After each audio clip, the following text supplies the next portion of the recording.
දෙකක් ඉගෙන ගන්න යනවා. ප්‍රකාශ ප්‍රතිග්‍රාහක තියෙන ඇහැයි ශබ්ද ප්‍රතිග්‍රාහක තියෙන මොකද්ද? කනයි.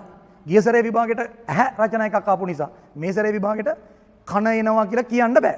හැබැයි අපි ලෑස්ති වෙලා ඉන්නවා ඇහැම එන්නත් ඉඩ තියෙනවා. එහෙනම් ගිය සැරේත් ඇහැ කන හොඳට ලියාගෙන හිටියේ ලෑස්ති වෙලා. හැබැයි විභාගයේ කිට්ටු වල පොඩි ආරංචියක් යවුවා සමහර ඒවා කන එනවා කියලා ආවේ නැහැ. කන එනවා කිය ප්‍රසිද්ධම ප්‍රසිද්ධ. හරි? ප්‍රසිද්ධ කියන්නේ කියන්නේ උගන්වන්න පුළුවන් කතන්දරයක් නෙමෙයි. රටම අඳුරගෙන ඉන්න ජීව විද්‍යා ගුරුවරයෙක් තමයි කිව්වේ මොකද්ද?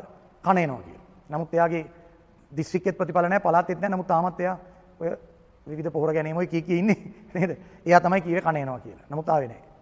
හරි? ඉතින් ඒ වයින්දා එකෙන් ළමයි විශාල ප්‍රමාණයකට පාඩු වුණා. ඉන්න බලන්න හිමින් ලනු කණ්ඩ එපා. හැකියාවයි ජනප්‍රියතාවය කියන්නේ දෙකක්. තේරුණාද? ඒ හින්දා දැන් විකට නළුවොත් ඉන්නවා බන්දු සමරසිංහද කියලා මැරුණා. ඉන්නවද මන් දන්නේ. එයා ජනප්‍රිය මිනිහෙක්. එයා කිව්වොත් එම් බයෝ වලට කන එනවා කියලා අපි ඒක විශ්වාස කරන්නේ නැහැ නේ. මොකද බන්දු සමරසිංහට කන ගැන අවබෝධයක් නැහැ, බයෝ ගැන අවබෝධයක් නැහැ. ඒ හින්දා එහෙම එපා. මොන හරි දෙයක් කිව්වොත් අපි ආවොත් ප්‍රශ්නයක් නැහැ, නාවොත් අපි විනාශ වෙනවා. එහෙනම් අපි ඊළඟ මාතෘකාව ඇහැ.